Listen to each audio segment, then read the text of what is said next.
Sanbonan. Yesterday I made an argument that the Bible is not a history book but a religious literature, and some commented trying to throw arguments in that and against that arguments. But guys, that was not me attacking. That was not me sharing my opinions. That was me talking about academic facts. Those who studied theology they understand this.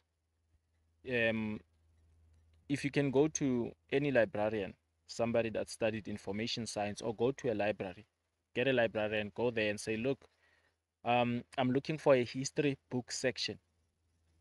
Go there, and I challenge you. If you find a Bible there, I'm gonna delete this video and I'm gonna delete the previous video because it would mean I was misleading. I was misleading the people. But I'm telling you, you won't find it there. But if you go to the librarian and say, I'm looking for uh, a section for religious books, you're going to find the Bible there and other related religious books like the Quran and books about Buddha and also on and so on and so forth. Go to CNA if it still exists, or go to any bookshop and say I'm looking for a history book section. You won't find the Bible there. But say I'm looking for religious book section, you'll find what's about John Austin there, Creflo Dollar, Bill Winston, and the Bible. You'll find it there because it's an academic fact. It's known that this thing is religious literature. It's like Greek mythology. Greek mythology is a study. There are people who are studying it in at university. I don't know, but I know it's in the faculty of humanities. I don't know what course it is exactly, but there are people who study those things. But they study them while accepting the fact, the academic fact, scientific fact, if I may put it that way, that these are just uh, myths, stories that may have happened or may have not happened. These are stuff that people used to believe. These are myths that people used to believe. There's Greek mythology, there's Egyptian mythology, because there's Egyptian history. We understand the pyramids were built. That is history, guys. The pyramids were built. They are there. There's a monument. There's facts. The pharaohs did live there, but it's not a fact that there was a god, one-eyed god called Horus who dies, goes to the skies, and all those kind of things. Those are beliefs. That's why it falls under Egyptian mythology. So Christianity also does not fall under history. It's just literature. I'm not gonna call it mythology because somehow they managed to find a way not for it to get into mythology. But you must remember that at some point Greek mythology was once a belief system that people believed in. It was like a religion at some point, but over a thousand of years, people evolved. They become more matured, more intelligent, and then they realized that nah, these were just shenanigans. We were believing stuff that did not exist. That is why it ended up falling into what Greek mythology, because even the Greeks themselves, they no longer accept it as fact and truth. You understand? They no longer worship Zeus, Hercules, and all those kind of stuff. Same applies to Egyptian mythology. The reason why it now falls under mythology is not because somehow people or scholars they are disrespecting the people of Egypt. It's because the people of Egypt themselves they say, "Nah, these are stories that we used to grow up being told. Our ancestors used to believe in these things, but we don't believe in them anymore. We don't believe that there's a guy called Horus that we should pray unto and stuff like that." I understand. So, like on a larger scale, of course, I know that there are drops there and there. People who still pray to these gods because they believe in them and so on and so forth. But on a larger scale, people are like, nah, can't accept this as the truth. But because Christianity, the way it grew, the way it branded itself globally, maybe because of their strategy, because remember in Christianity, Jesus Christ says, go out there and make disciples.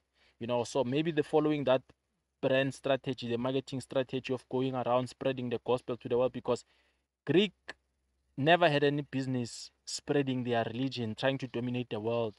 Egypt never had that. They were always focusing on themselves. It's just like us in African spirituality.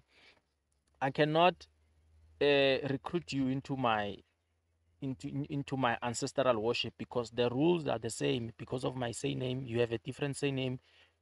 Unamatongo wako that require you to do certain things. So I'm not gonna go around telling people, hey, Bozane Madlozini Wakashoba and all those kind of stuff. You understand? So same applies to Greek mythology. I think the reason why they died down, these religions, because they were once religions at some point. The reasons why they died down and they ended up becoming mythologies because the people of that land had never had the interest of spreading globally. Whereas Christianity is a different scenario. Christianity, they had an objective that they're going to go around and make disciples, and they did that successfully. You understand? That is why you find a confusion. There are people now who are confused, thinking, "With oh, because in Ethiopia there are Christians, in Nigeria there are Christians everywhere. Maybe it means these stories that are written in the Bible they happened." No, they did not happen, guys. And this is not me attacking. You understand? You can prove me otherwise. You can bring sources, scientific sources that prove me otherwise. But this is just an academic fact that I'm telling people. Ukuthi, you have to look it up. You know, the nice thing about academic information, it's not created only for academics. It's created for the public to consume. So you can look it up, look for theologians, follow them, or look for historians and try to check. Ask them, Guti, do you guys as historians, as a, I don't know whether to call it a faculty or to call it a sector, do you guys accept the Bible as historical accounts of real events that occurred? And he's going to tell you, Guti, no, it's a known fact. And I blame it on pastors because pastors, they study these things. Those who went to university, by the way, I know that now we've got a lot of pastors developing who say they've been led by the Spirit and now they start their own ministries and stuff like that. You know, but back in the past, pastors, because they were colonized, of course, under the Roman church system. You know, they had to go through that schooling and all those kind of stuff. When you go to those schools there, those things they tell you, go to university, you enroll for theology, you will know. With no, this thing is just religious literature. In fact, it will be even more interesting when you study the Bible in theology, because there will be a lot of stuff that are not even discussed in the church that will be brought there. You'll be able to debate certain verses. Why did God say this? Why this and that, and so on and so forth. I'm not a theologian myself, but I know this because I follow this for interest's sake. You understand that? So yeah, guys, the Bible is not a history book. It's just religious literature.